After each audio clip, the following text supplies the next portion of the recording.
review panel session, and it goes through some of the focus of our task here, as well as things that we do not look at within the purview of design review panel.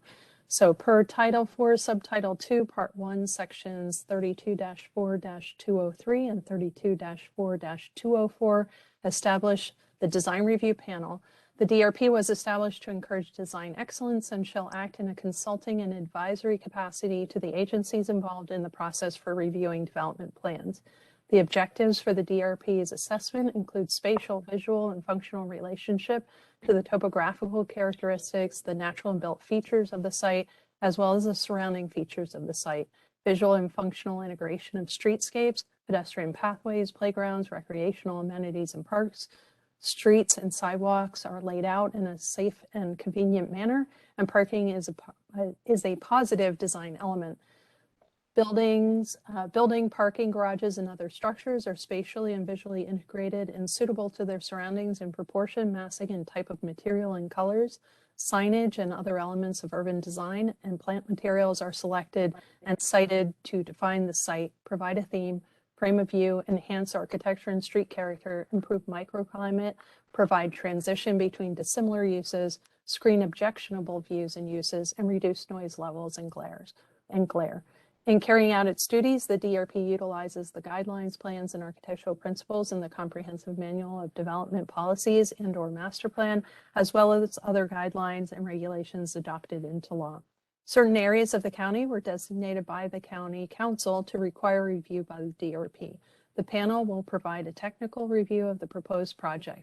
Issues relative to zoning, setback relief, environmental and stormwater management, and traffic regulations do not fall under the purview of the DRP and are regulated through the appropriate agencies responsible for those aspects of the development plan review process. The panel consists of 9 members. All are professionals with practical knowledge in the matters of design. For purposes of making recommendations on a particular project, 3 members shall constitute a quorum. The attendance and comments of each member shall be recorded in the minutes, which shall be an open record and available along with all documents submitted to the panel for inspection and copying by the public. There will be an opportunity for the community to offer comments and suggestions at the conclusion of the applicant's presentation. These comments will also be included in the written record of the meeting. When a speaker is called up to speak, please keep your comments focused on design perspectives within your allotted 2 minutes time. If you are speaking on behalf of a community group, you will get 5 minutes. At the conclusion of the meeting, the Department of Planning will sum up the recommendations of the panel before a motion for a vote is suggested. Recent legislation has changed the panel's recommendations to be advisory on the hearing officer and the various county agencies, unless the hearing officer or agencies find that the panel's actions constitute an abuse of its discretion or are unsupported by the documentation and evidence presented. Disposition of the plan will be determined as either approved with conditions, or additional review required with second meeting. And that concludes the opening statement. With that, I'll ask if the minutes of the January 12th meeting, DRP meeting, have been reviewed by panel members, and if so found appropriate to, thank you, Marta, I'd like to see if someone would pass a motion to accept them. So this is Matt Ronaldo. Can make a motion to approve the minutes. Thank you, Matt. Do we have a second? This is Kelly. I second the motion. Thank you, Kelly. And those minutes are now accepted as approved by the panel. And with that, barring any others, I'd like to turn it over to Jennifer to give an opening statement. Thank you, Cecily, and good evening, everybody. I just wanted to take a quick minute to welcome everybody. We have not had any meetings thus far, except for the January meeting. And to bring everybody up to speed, we did get some confirmations of panel member reappointments. So I'd like to welcome back reappointments to Kelly, Ennis, Mr. Matt Renaud, Joe Usafero, and our newly confirmed DRP Chair, Cecily Bedwell. We thank you all for your continued service and happy to have you with us once again for another term. We have a new member to the DRP who has been appointed by the council, and his name is Mr. James Stevens. And I don't want to steal his thunder, so I will turn it over to him to share a little bit about himself and welcome him to the panel. Mr. Stevens? Okay. Hello, everyone. Is there an echo? Oh. Just want looks to like say he- hi to everyone, and it's good. Hold on one second, Mr. Stevens. Hello? Are you on here twice, maybe? Yeah, he has to mute one of his devices. Can you mute one of your devices? Are you on phone and? No? Looks like Mr. Stevens is on both devices and he's muted on one of the devices. Can we You try? can speak now, Mr. Stevens. I'm trying to cancel. Okay. Wow. This is so unfortunate.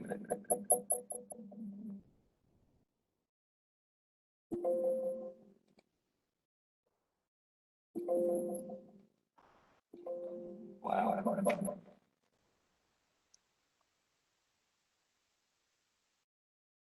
Are you, I see you on here once with video and, oh, whoops, did we lose him? Mr. Stevens, can you hear us? He's still here, but. Can you- Marta, you may have to remove him from the meeting and see if he can join back in, if he's still on here. Okay.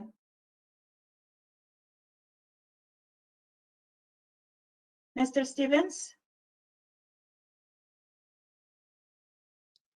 He's not on here.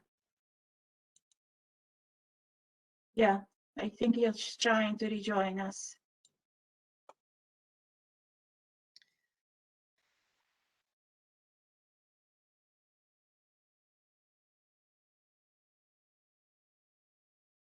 All right, well, why don't we go ahead and get to the presentation, and perhaps we can just have him recap at the end. I don't want to take up everybody's time. Okay? That sounds fine. Thank you. So with that, with the presenters of the project, the floor is yours, and we'll hear from you, and then we'll check in to see if there are any folks from the community signed up. Thank you, Cecily. I appreciate that. My name is Craig Carlson, and we are the owners of 1905 Indian Head, the ground, and we're interested in building a home on that. And I know that's why we're here together. I think if it makes sense, Marta, to maybe start with the I was going to start actually with the home, but if there's a different space or a different place you'd like me to start, I'd be more than happy to do that. I was going to allow Melanie to discuss the details of the landscaping, site plan, et cetera, unless there's any questions that you might have for me. Great. So this is the home that we're going to be building. It's approximately 4,000 square feet. It will have a two-car front-load garage due to the topography of the property. It'll be, as it's showing here, it'll be the garage will be on the right-hand side. It'll have a full front covered porch. It'll consist of 4 bedrooms, 3.5 bathrooms, and an unfinished basement lower level. The home will be finished with a hardy siding and have a stone to grade in the front of it. It'll have a deck off of the back with a Trex material and a pebble gray, and it'll have the Moyer black for the landmark roof shingles, which will be a 30-year architectural shingle on the roof. Are there any questions that I might be able to answer for anybody? We'll hold on questions until the presentation is over. Thank you, though. Sure, certainly. Okay. And then Marta, if you, we've also included, if you wouldn't mind going to the pictures that show the siding and the roofing material. It's on one page. You had it up a moment ago. It was correct. You're going the right direction. Yep, there we go. So there's the light fixture. Excuse me. There's the go ahead. So that is the siding, the stonework, the Trex material, and the roofing is there. And then if you would mind going down to show the light fixtures for the exterior. And these are the planned exterior light fixtures on the home.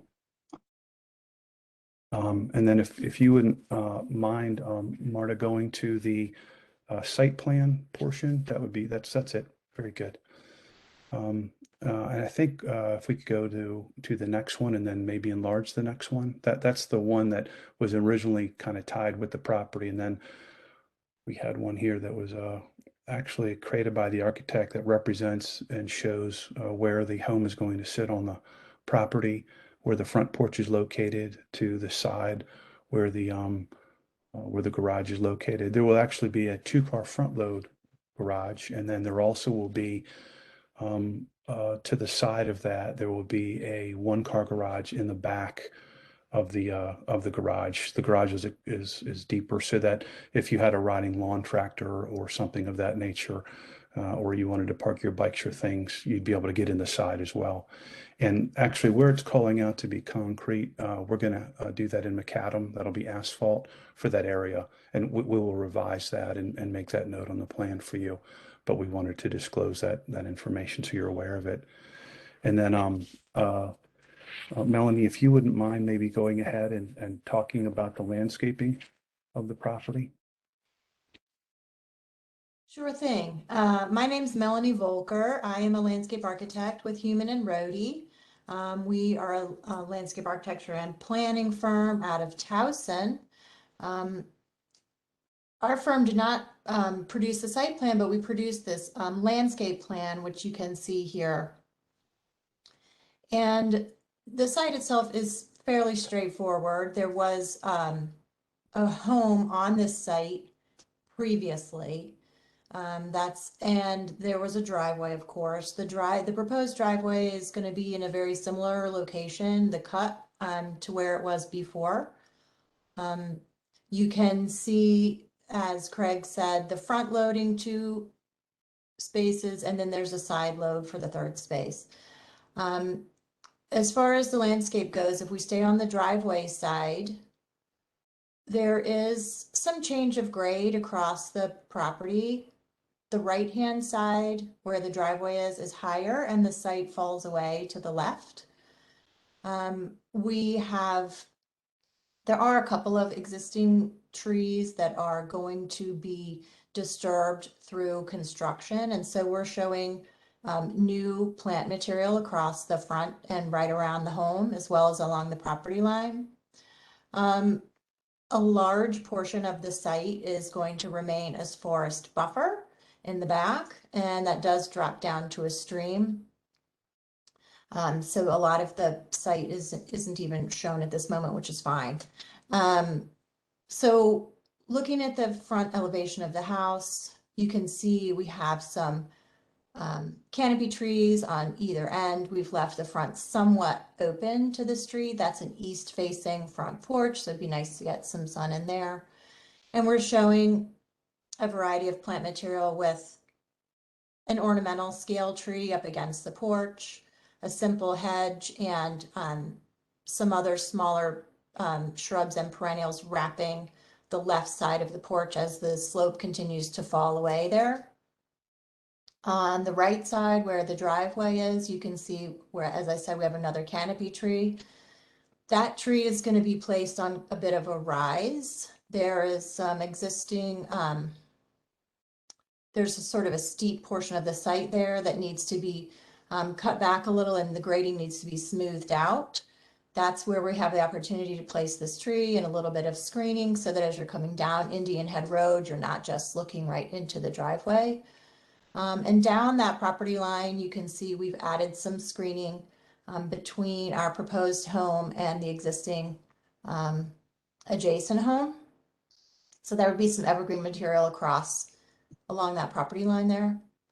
There's also a retaining wall.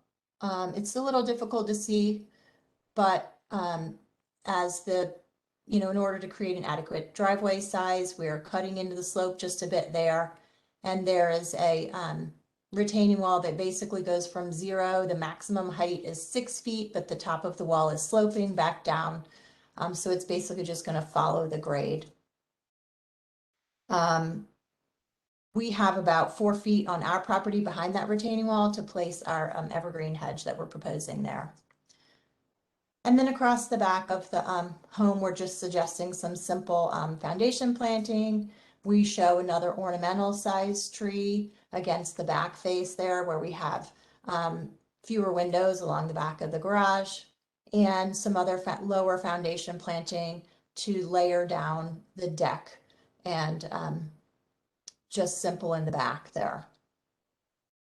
That's essentially what's happening as far as the landscape goes. Thank you, Melanie. I appreciate that. So that would be our presentation as far as our home and our landscaping and the design. What questions might we answer? Well, first we will ask Marta and others if there are any community members signed up to speak. Cecily, we have one request from, just a second, from Ms. Judith Fulton. And Ms. Fulton, I will unmute you right now, and you will have 2 minutes to ask your question. Unmuted? Can you hear us? Yes, I can.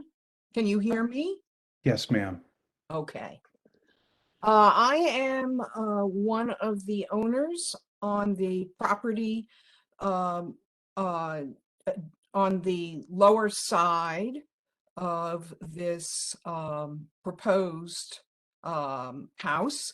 And I am also a specialist in ecology and native plants and invasive plants. So I come from that perspective. I also deal with stormwater and stormwater issues.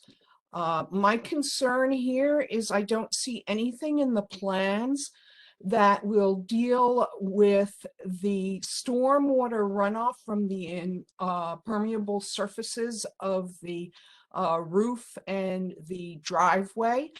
And I don't see anything like a rain garden or a place, another type of engineered structure to retain water.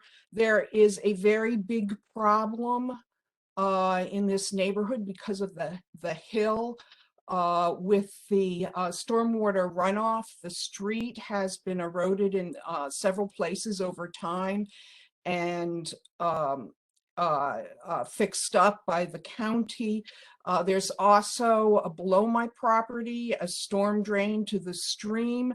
There's serious erosion there. And in all the landscaping and the construction here, I do not see anything that will deal with that or keep the water out of the Jones Falls that then goes into the Chesapeake Bay and affects the health of the bay. I know that my 2 neighbors down from me also have issues with stormwater. I realize there's a separate mechanism to deal with stormwater, but it needs to be designed into the property here. Minutes. I'm sorry, what was that? Your 2 minutes is up. Okay, I'll just say that I also have some issues with the plant material that are chosen. And if I can take more time later on that, that's great. If not, I can talk to people individually. Is it okay if I were to speak and respond to that? Yeah, absolutely, Mr. Carlson. Thank you. Okay. I would be more than happy to find out what the design requirement is and we'll follow back up with the committee in writing as far as what that requirements are and how we're going to be dealing with that. Be more than happy to do that, and that's something that we could respond to very quickly by next week to have it into your hands. Okay, and sorry, I did get a note from Jennifer. Are there other speakers? I thought there was only one other, or only one. There rather. is Christopher Millard. He chatted in that he would like to okay. make some comments. My apologies. Yep, very good. We'll hear from the other folks signed up. Marta, you can take that away. Yes, can you hear us, Mr. Christopher Millard, sorry. I unmuted you. You should be able to speak. And you have 2 minutes. Can you hear us? You are unmuted.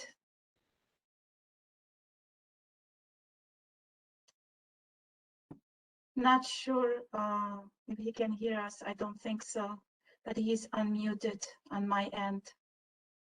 Okay, well, I can read what he wrote in the chat, and it says he's at 1810 Indian Head Road, wants to make a comment about stormwater management and failure of the stormwater management drain located adjacent to my property in 1808 Indian Head. I'm just going to reiterate again that stormwater management, design, and maintenance is not under the purview of the DRP. So once this project does get through the design review panel, it will have to go through the county permitting review process. So issues about stormwater management, design, and maintenance, as well as sediment control and erosion during construction, measures will have to be put in place for the construction to begin.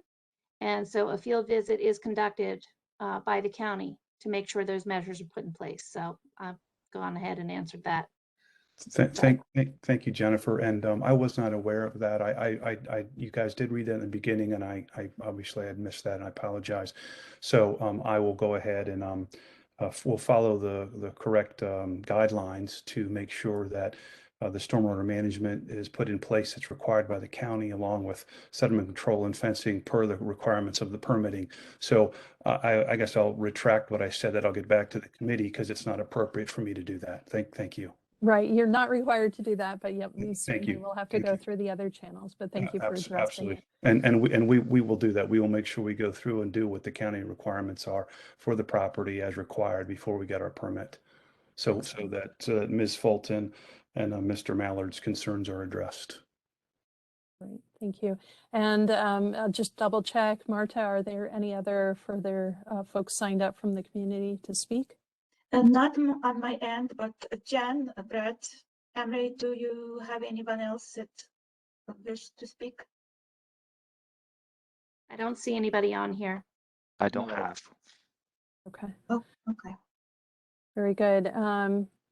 With that, sorry, I'm a bit off track with my schedule, but I do believe that we move next to the county's report, and I'll turn that over to Marta to go through. So Cecily, for residential project, we don't Right. prepare reports. So Thank you. I will pick up on that one day. So forgetting that and then moving on. Before we move on, typically for these, Fran would go first, but since we had a bit of an audio issue and I see that James Stevens is back online with us, I'd like to open the floor for his brief introduction and try that again before we move to comments. James, are you there? Can everybody? Oh my gosh. yes, Can hear you. You are unmuted. Am I unmuted? You are. Yes. Everyone can hear me? Yep, Yes, and you're not in an echo chamber anymore. And there's so no that's good. echo chamber. Right. I'll start by saying I apologize for the very, very odd beginning, but it's a joy to be on this panel. It really came from nowhere. Sam called me and it started there, and I am here. So I'm looking forward to participating and being a a prominent member on this panel, and moving forward. My experience is I have 30 years in the architectural field. As it stands right now, I would probably say I'm a sole practitioner that's semi-retired. So I'll leave it at that. But I'm looking forward to being a participant on this panel. Thank you very much, and I'm very sorry for the beginning of this.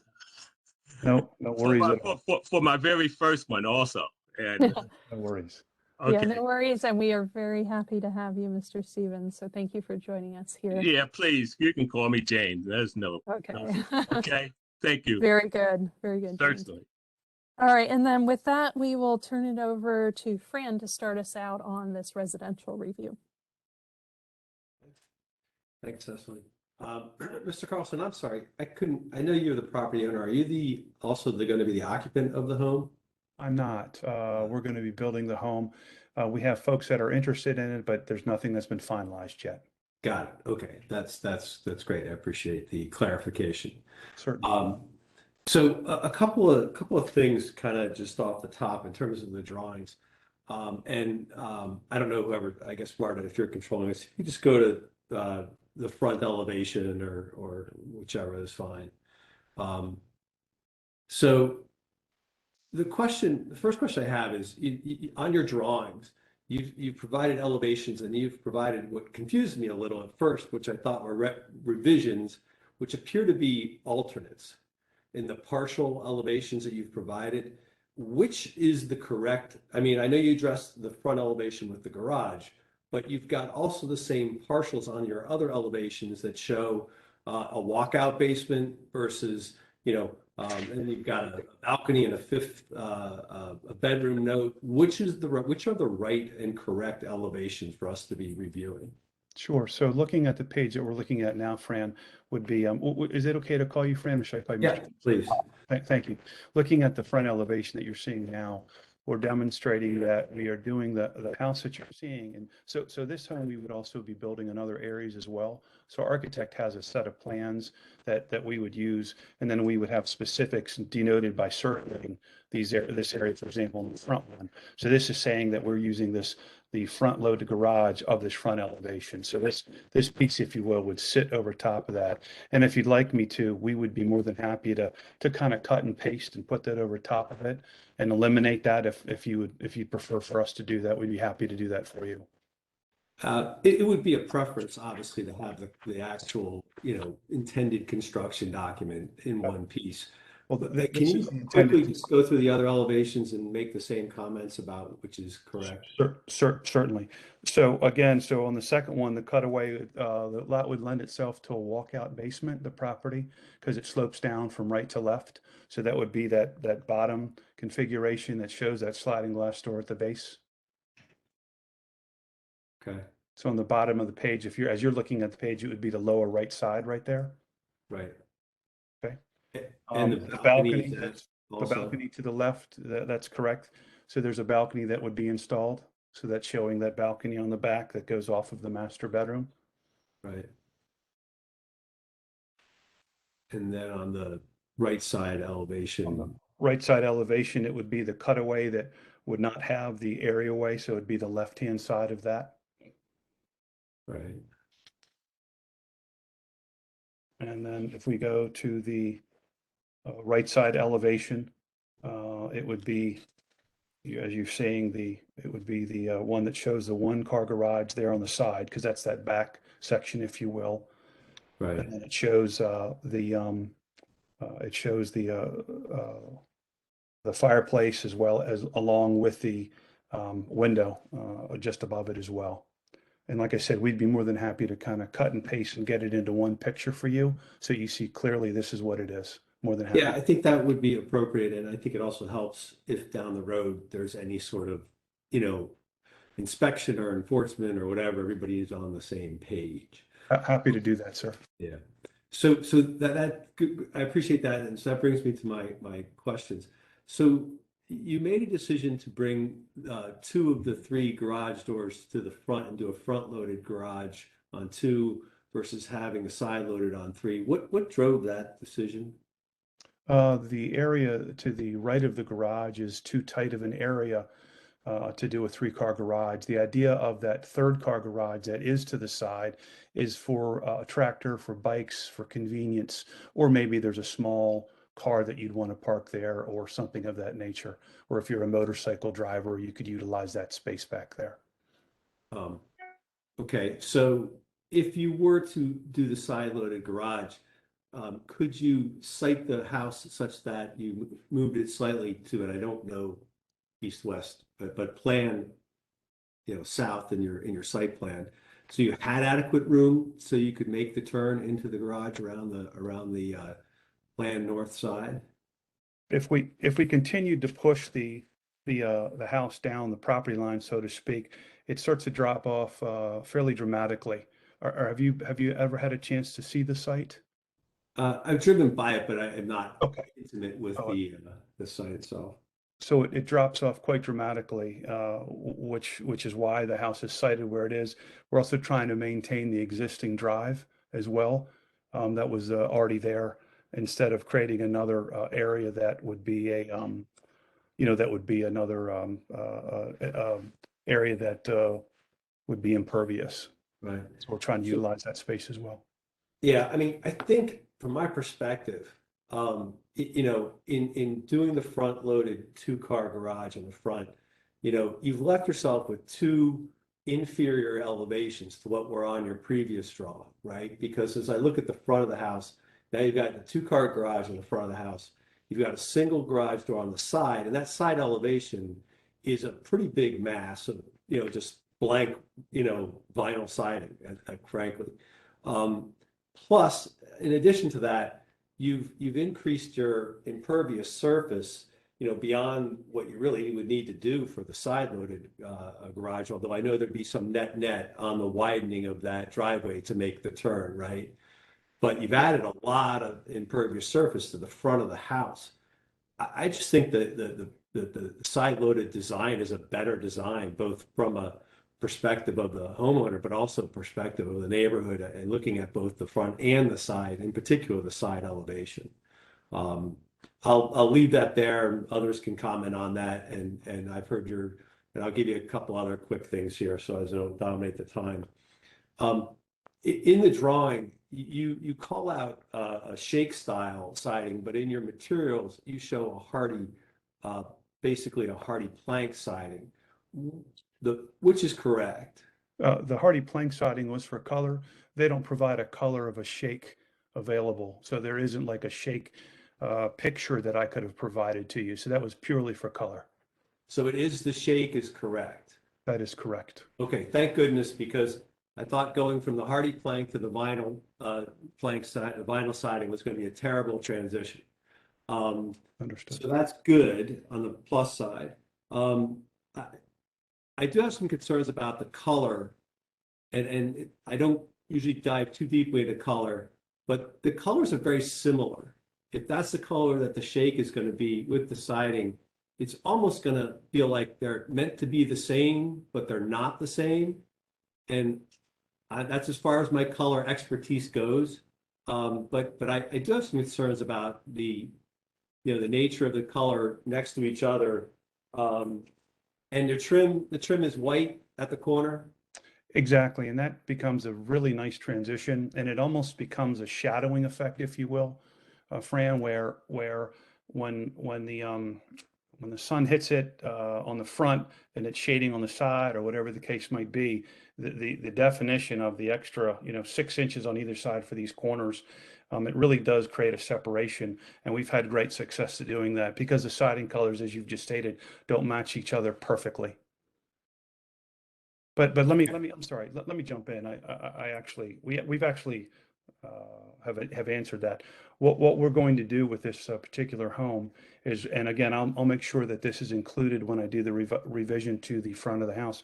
We've actually decided to do the entire house in hardy. So we're going to make sure the entire thing matches. I apologize. I'd forgotten that for a moment.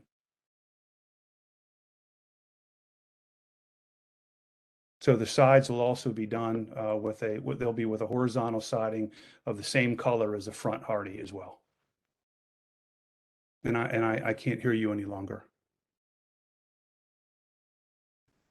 Sorry, I muted myself. I'm No in issue. my office, but the cleaning crew problem. is here vacuuming outside my door, and it's a little bit loud, so I All right. apologize. Whenever I'm on my Should've phone, gone- I tend to mute myself all the time to people. I understand.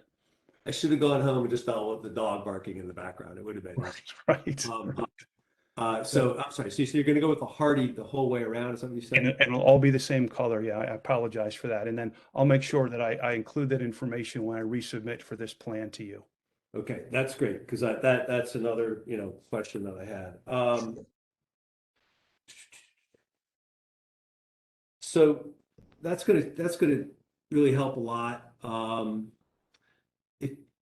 If I could say, there on the back elevation in particular, and I know we don't really get into interior, design and that kind of thing. Some of the layout of the windows, particularly on the back, they're a little bit, what's the right word?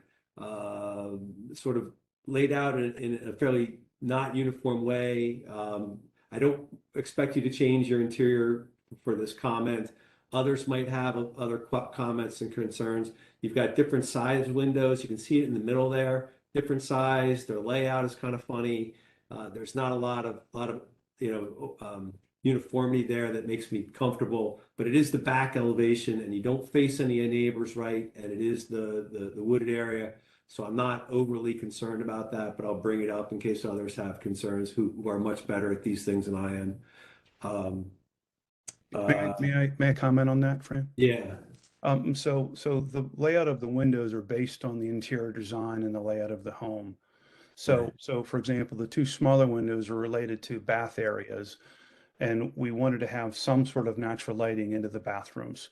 So those are actually there. They typically will sit above a toilet, for example, and that'll allow natural light into that space. The small window to the far left, that's a transom that sits in the shower area, again, to bring some natural light into those spaces. That's the purpose of why they're where they are and the sizes that they are. Yeah. Yeah. No, I get it. And I don't expect to make interior changes for these discussions. It just sometimes folks on this call have better ideas of what to do with windows than I do and might have some comments. Last question on the back. Is the stone going to come all the way around the back in that walkout where you have the slider there? That is correct. Okay. Good. And let me see if I had anything else. No, but I would reiterate my comment about the side-loaded garage. Others can provide their opinions, but I really do think it's a better option for the house. But I think that's it. I should also mention, because I represent the community, I didn't get for everybody else. I did not really get much feedback from the Ruxton Riderwood Association. I know a couple of the folks on the association board reached out to me to say they had looked at the drawings. You did have a meeting with Ruxton Riderwood, correct? I did not. You did not. And did you meet with the neighbors? Did not. Did not. We sent letters to all the Sent neighbors. letters, and you just didn't get any responses. Is that right? That's correct. Okay. Okay. All right. Well, as long as the letters went out, although typically we do like to make sure that there's a meeting set up by the association for the neighbors to attend, I will investigate that piece of the puzzle and see why that didn't happen. Okay. Yeah. That's it. Thank you. Of course. Thank you very much. Thank you, Mr. Anderson. We'll move on to Ms. Roth. Evening. I think that was pretty comprehensive what Mr. Anderson said. And my only concern, oh, sorry, my video is off. Excuse me. My only other concern was about drainage and stormwater management, but it seems that that will be properly addressed. So Yes. I don't have any further comments to add. Thank you. Thank you. Thank you, Ms. Roth. Mr. Renaud? Just the only question or comment was the retaining wall on I guess it's the Page North property line. It just feels a bit tight along the property line, so we just want to make sure there's enough space for the retaining wall and the geogrid and being able to get the plant material up on top as proposed without having any issues on that property line. Yes. Yeah, we're able to do that. We've been in situations similar to that in the past, and we're able to work within that 4 feet, not getting in any way on the neighbor's property, and being able to create that permanent evergreen hedgerow to create some separation and privacy between the homes. Okay, great, thank you. And I think I would just echo Fran's comment about the side load garage. It does seem like there's probably more hardscape than needed out in front of the house. Thank you. Understood. Thank you. And Ms. Ennis? I agree with Fran as well. I think the side loaded garage is absolutely the comments absolutely should be considered, and it was extremely thorough review. Thank you. Mr. Sharma? I don't have any question or comment except that as long as reasonable and legitimate comments of neighbors are incorporated. Other than that, no specific comment. Okay, very good. And now we'll move on to our new member, Mr. Stevens, or James, as you prefer. Sure. Thank you. I guess, Mr. Anderson, you were quite thorough in your comments. What I want to add is, in reviewing the exterior elevations, I saw a lot of vinyl siding. So that all that's becoming hardy plank. Is that the case? That's correct, sir. It's all going to change over to hardy. That's correct. Okay. So it's all going to be a shaker style, or The front will be shaker style. The sides and rear will be horizontal. yeah. And I guess I was just getting a feel that shaker style should not only be in the front, but start to take. It seems like it should be on the side also. The shaker, sorry. Go ahead. I was just going to say the shaker style is really a complement to the front of the home versus having it horizontal for all 4 sides. So we wanted to try to take the front of the house and dress it. The sides and the rear on all the homes that we've ever built. We've built close to 500 homes in the county, and all of the homes that we've ever built with, again, similarly, we did the shakers on the front and did the horizontals on the side, and would be more than happy to also kind of give you some pictures as well of that if that's something that would be helpful, sir. No, okay. So I was just thinking the shaker can consume the side elevations and not the rear. I mean, the rear to me could stay that simple hardy plank. I mean that's just my thinking. Also, I guess the stone veneer on the base is that just going to be in the front? Because I kind of see that as taking the turn on the side also. We'd carry that on all 4 sides. That's correct. So that is on all 4 sides. I didn't really see that on the rear elevation. If you look at the picture, sir, you'll notice that that's up right now. If you could go back to well, you can see around the windows. It's kind of like if it's almost saying that below that area is actually earth, if you will, so to speak. So they're flashing pretty quickly, the pictures. So yeah, if you look, you'll see if we could maybe bring up the rear for just a moment. Yeah, I didn't really see that. Let me just show you real quickly. So if you see where the siding stops and you can see kind of the dotted area, that's the area that would be stone. If you go to the lower left corner, you'll see where the walkout is, and you'll see that it's got stone all the way around that door down there. That's actually stone. That area that's kind of shaded, if you will. So that is actually stone. I guess it's just articulated more on the front elevation. Okay. Right. The only reason why it's this way is because the assumption by the architect is that if we could raise the picture up just a hair, please, and show the walkout basement.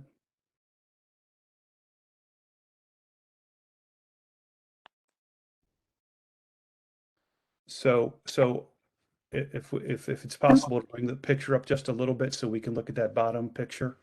That's right now, cut the base and cut the bottom of it off. So if you look at this, there's an assumption there from the architect, Mr. Stevens, that the earth comes up to that point where that kind of angled line is, if you will. In other words, that's just his assumption. Whatever the topography lends itself to, we're going to go ahead and stone to that area so that all of the exposed foundation is actually covered in stone. I agree with you. I think that's the way to handle it. Okay, so so the house is being wrapped in the stone. Okay. Yes, sir, that's correct. At the base.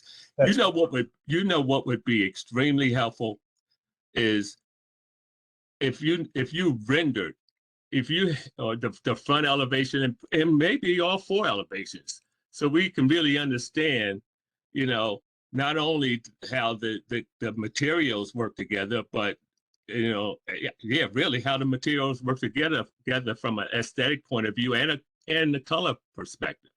We would really be able to feel the exterior elevations a lot better and understand them a lot better if we actually had a rendering.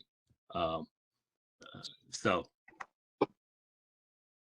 that's my take on that. These black and whites are fine. The materials, I mean, I don't have much, the materials work, but to actually understand how it feels from, if the elevations were rendered, we would really get an understanding of how everything works together from an aesthetic and color perspective. That's all.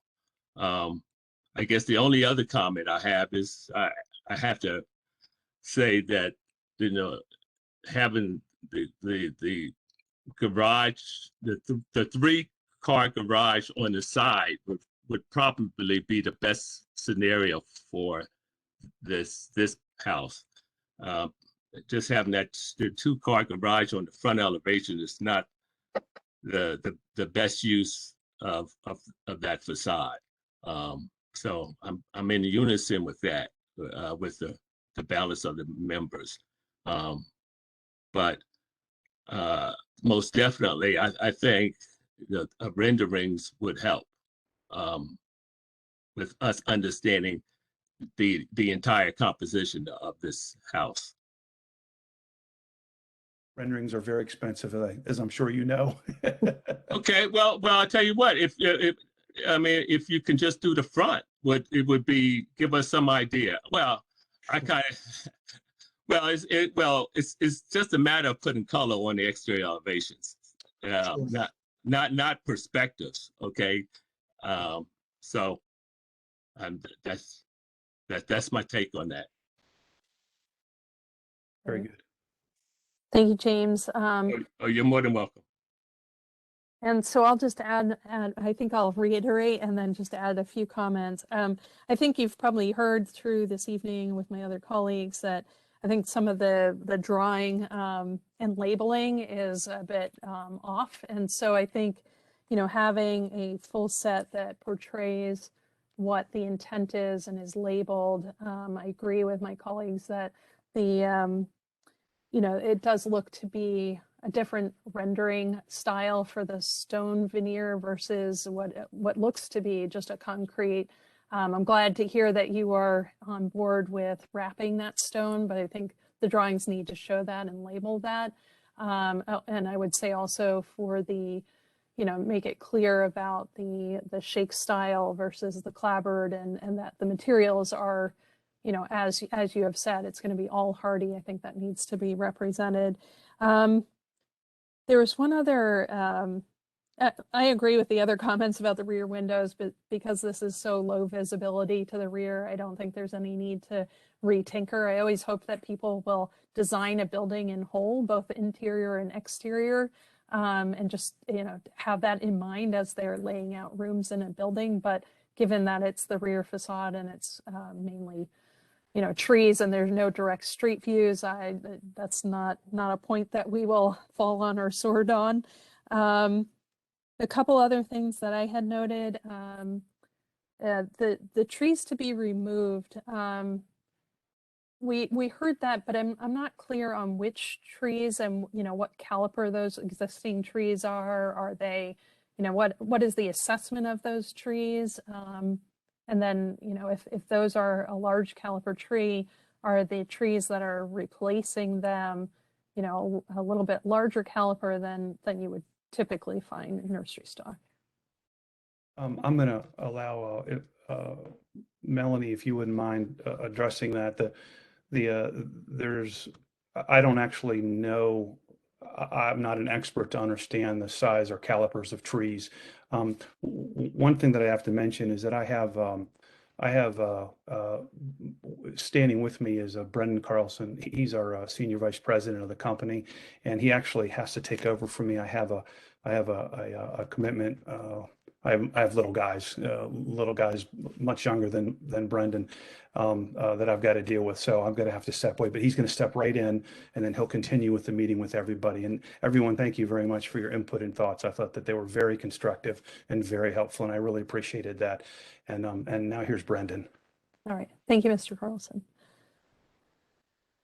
Okay, so we were talking about tree size, so I will ask Human and Rhodey. I'm sorry, is it Mallory or Melanie.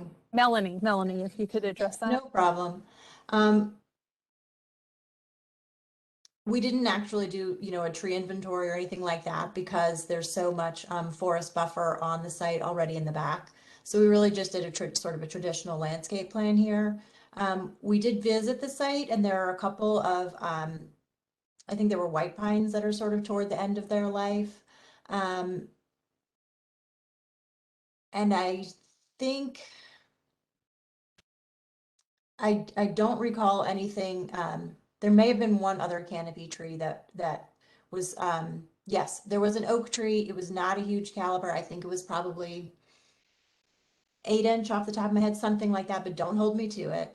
That is toward the front, that is toward Indian Head Road. So I'm sorry, we didn't actually do an inventory. If that's something, you know, that needs to be done, of course we could. Again, Can you just address what size those, especially the shade trees that I see here on the plan at the front, you know, what caliper are those indicated as? Yeah, the proposed, the proposed trees normally go in about 2.5 inches. So that's a good enough size to make a statement when they go in, but it's a small enough size to where they establish quickly and they actually grow quickly. Sometimes if you put in trees that are too big, then they just shock and don't grow very quickly. And I would have to refer to the plant list to see what size I specified for the evergreen trees there, but we typically specify like an 8 to 10 foot. And I have a couple of Magnolia virginiana, which are probably 8 to 10 foot as well. So a reasonable size, I would say. Yeah, that sounds good. I'm certainly not concerned about white pines being removed and replaced with something else. And Again, if it's an 8-inch or approximate 8-inch oak and you're going with 2.5-inch caliper shade tree replacements, I think that's appropriate as well. So that takes care of that. I do have one, while I have you, I think this is just maybe an incorrect note on I think it was the first page, second to last bullet, Marta, if you could pull that up. It's within the letter portion of the submission. Yeah, it's really on that first page. And that second to last bullet says something to the effect of, you know, 8 bushes and 3 flats of seasonal flowers. And I was looking at that going, whoa, that's not a lot of landscape. Then following that page, there obviously are your landscape plans that specify a lot of different quantities. And so I'm guessing that's just an incorrect statement or a carryover. So is that correct, or why is that line, that bullet in there? That's correct. That was a typo. Okay. All right, very good. Last question, I think, is on the stone. So this is manufactured stone, and it looks like there is a stone sill. But I'm not sure that that's called out, and I'm not sure a projection is shown. Usually we like to see at least 3/4 inch projection. of a capstone above a water table stone base. I'm just looking for confirmation that that would be included and that it would have a certain projection. Super typical, and yep, exactly right. There'd be a projection. Okay. All right, very good. So I think, I mean, mainly my comments then boil down to, let's get the drawings, you know, representing exactly what is indicated and agreed upon, making sure that the materials are labeled and some of those details are labeled. I do agree with my colleagues about the side load garage. Again, more for, you know, from visual appearance, but also the impervious surface that's created with the driveway. I think it would be appropriate to study that and to see if shifting, I don't know how many feet, you'd have to shift that to the south to be able to accommodate a turnaround for that driveway.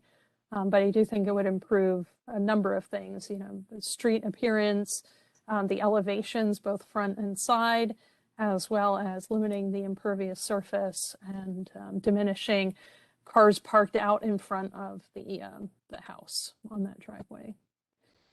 With that, yep.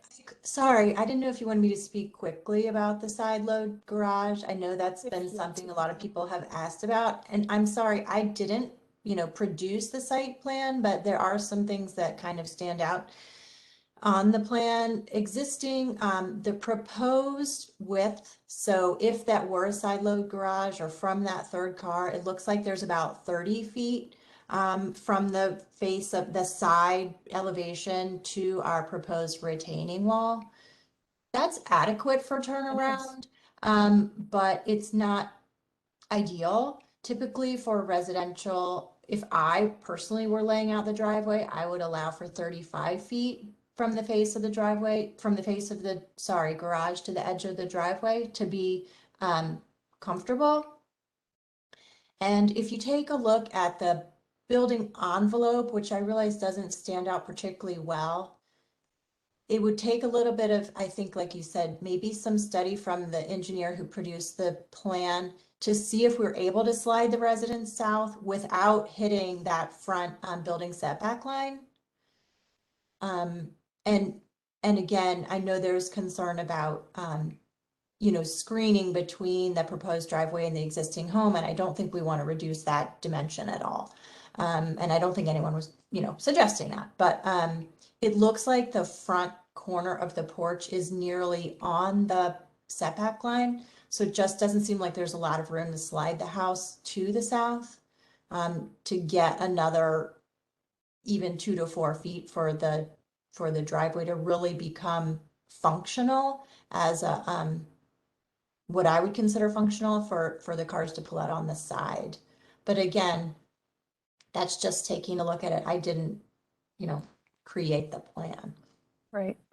Yeah, I mean, you're right. It does look like the house corner or the porch corner sits right on that setback line. So you would have to, if you were just to move it vertically to the south, you would have to also move it horizontally to the west to achieve that. There might be a little wiggle room in there, but you don't want to be probably directly on that. And then I guess the other question then is the orientation of the other homes. I'm looking at the plan now, trying to find the one that shows the other houses, well, at least the one to the north is oriented directly north-south. That's in alignment with Indian Head Road, whereas this house could rotate to be along the front property line. Maybe, you know, that would not help your driveway situation though. So it might be best to slide it both south and west if the orientation is correct to achieve that extra 5-foot dimension. I agree. I mean, 30 is adequate. We often have, you know, in townhouse communities, 30 feet garage to garage, but in a single family home with maybe, you know, larger cars or cars parked in the driveway, it might be nice to have that extra 5 foot. I think it's worth study because I think you've heard pretty conclusively almost everyone on the panel made the same comment. So yeah. And I understand the comment. I just wanted to reflect what I happened to see. The septic is there to the west, so we have to be 20 feet from that. But there may indeed be some wiggle room. So yep. So with that, I think the conclusion of all comments from the panel, I'll look to others here to move towards a motion to incorporate some of those comments made. Cecily, it's Fran, can I ask a quick question of Craig? Just to say, you always obviously had options here. Did you do a study as to the full side loaded and the parameters? Because you came to some conclusions. I suspect somewhere in your planner's file, there is a couple of sketches that maybe perhaps took your, because this is a house you've designed elsewhere. Do you know if you did the studies? Yeah, so basically in our research, like Melanie said, typically when you have less than 35 feet, it's not enough for 3 cars to have a turnaround. And I guess what's different in this case is typically when you have the 30 feet that sometimes works out, you have about 3 to 4 feet from the back of your car that you can go to the edge. So in reality, you have about 34 feet of space, typically because your tires are about 4 feet away from the edge of the vehicle. So in this case, you actually have a strict 30 feet, which makes it a little bit tight. And then we also did look into moving the house as well, and then we came to areas with setbacks and building restriction lines and things like that. And so we ideally would have proposed the 3-car garage. We actually felt the 2-car front load garage and the 3rd car on the side was best in the scenario given the restrictions of the piece of ground. Yeah, because that's really what I was getting at, was not so much the study of 30 to 35 feet, it was the siting of the building. Yep. There's a reason you shoved it, I don't mean shoved it in a bad way, but the reason you cited it only 30 feet away from that retaining wall, and it probably has something much more to do with the other end, right? And so that's what I was looking for, was the study at why you moved it as far to the plan north as you did. And because I can just tell you, if I'm going to make a motion here, it's going to ask you to provide additional study on the siting of the house to get the 3-car side loaded garage. And any information you have now is great. The other question I had was, if you did that study, given the grades, would that create a situation where you were then having import or fill material in order to site the house further to the plan south? And I don't know the answer to that question, but I'm throwing it out there. So that being said, Cecily, if you want me to make a motion, I'm happy to do it. Yes, please, Fran. Okay. And then just be sure to indicate whether it's, return or within staff review. Yeah, I'm a little, maybe I'll ask Jennifer quickly. Does the study on the siting of the house go beyond what you'd be comfortable with as a resubmit just for staff to review?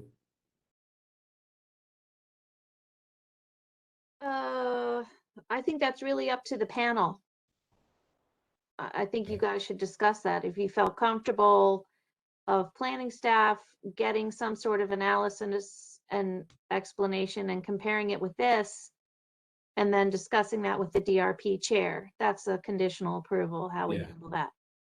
I mean, I'm generally comfortable if it goes back to the chair in the discussion, and then if the chair wants to engage the rest of the panel members beyond that, that's fine as well. Cecily, are you okay with that? Yep, okay with that, as long as my other panel members are. Okay. All right. So then here's what I'll move: that the project be approved with the following conditions and comments. That the plans be revised to accurately reflect the final and correct elevations and materials schedules, including siding, stone, and other materials shown and submitted, and that the property owner submit a study showing the 3-car side loaded garage and the impact on the site and their ability to meet that condition. that it be returned to staff, and staff will review with the committee chair or the panel chair accordingly. Well stated, Fran, thank you. And if another panel member would like to second that motion. I'll second it. Okay. Thank you, James, appreciate it. Okay, so now we'll now move to a vote. If everyone can, if they're in support of it, say aye through the panel members. Go ahead. Aye. Aye. Aye. Aye. An aye. I think that was unanimous. So were there any nays? Hearing no nays and hearing a unanimous support, that motion is carried. And that brings us to a conclusion on that item. So thank you, presenters, for sharing that with us today and answering questions that we had and agreeing to come back with some revised drawings. Very good. So the last piece of this is, do I have a motion to adjourn the meeting? Move to adjourn. Thank you, Fran. And a very quick second. Thank you. I think that was Kelly. So thank you all. Very good. Thank you all for attending this evening. And with that, the meeting is adjourned. Thank you. Really appreciate the time. This evening. Have a good evening. Take care. And, Have a good one. and I guess